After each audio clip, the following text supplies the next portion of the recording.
और के इलेक्ट्रिक इजाफी बिजली मिलने के बावजूद लोड शेडिंग से बाज नहीं आ रहा। वजीर खजाना मिफ्ता इस्माइल का के इलेक्ट्रिक से मुतालिक अहम इंकशाफ कहा कि विफाक के इलेक्ट्रिक को 1000 मेगावाट बिजली मुफ्त फराहम कर रहा है। के इलेक्ट्रिक ने विफाक को 1 साल से बिजली के वाजिबात अदा नहीं किए। के इलेक्ट्रिक विफाक की नादहिंदा है, फिर भी बिजली बिला तात्तुल दे रहे हैं। के इलेक्ट्रिक 2150 मेगावाट बिजली कराची के शहरियों को देता है और शहरियों से बिजली की पूरी बिलिंग करता है।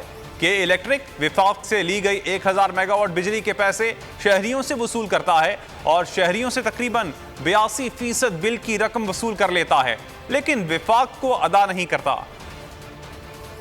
और के इलेक्ट्रिक इजाफी बिजली मिलने के बावजूद लोड शेडिंग से बाज नहीं आ रहा। वजीर खजाना मिफ्ता इस्माइल का के इलेक्ट्रिक से मुतालिक अहम इंकशाफ कहा कि विफाक के इलेक्ट्रिक को 1000 मेगावाट बिजली मुफ्त फराहम कर रहा है।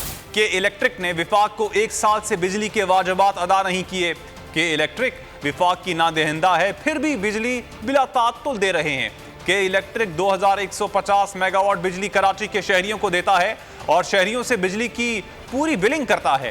के इलेक्ट्रिक विफाक से ली गई 1000 मेगावाट बिजली के पैसे शहरियों से वसूल करता है और शहरियों से तकरीबन 82% बिल की रकम वसूल कर लेता है, लेकिन विफाक को अदा नहीं करता। सब्सक्राइब करें और बेल दबाएं ताकि कोई खबर रह न जाए।